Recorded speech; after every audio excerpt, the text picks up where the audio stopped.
Beh, il passaggio formale sarà quello, adesso il mio compito chiaramente di farle pervenire tutte le firme al Presidente Ciambetti, che oggi sostituivo in delega, in modo poi da far pervenire la documentazione anche come consiglio alla giunta regionale per riuscire ad andare avanti in quel percorso che hanno iniziato come rappresentanti del comitato, che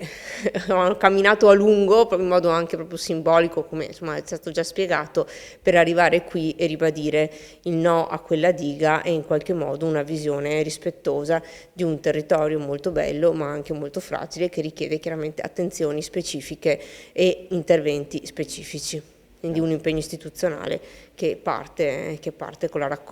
l'accoglienza, che poi avrà il suo iter sia formale che sostanziale. La petizione mette in luce i gravi difetti di questo progetto di costruzione di una diga sul torrente Vanoi in terra trentina e auspica invece delle soluzioni alternative che sono meno costose, più logiche e sono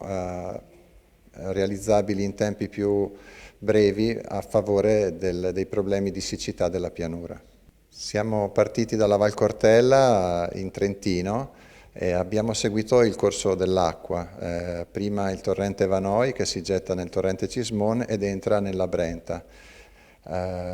che prosegue per tutta la Valsugana e arriva, come sappiamo, in laguna. Ecco, abbiamo intitolato questo percorso Il cammino dell'acqua e ci ha consentito di scoprire dettagli molto particolari del territorio, di parlare con le persone e di capire insomma che l'acqua unisce le genti oltre i confini amministrativi e va usata consapevolmente e con responsabilità. Noi ci attendiamo l'attenzione che deve essere riservata a una grande moltitudine di persone che hanno approfondito il tema di una diga sbagliata e hanno ragionato sul fatto che questi grandi problemi innescati dai mutamenti climatici si devono affrontare insieme.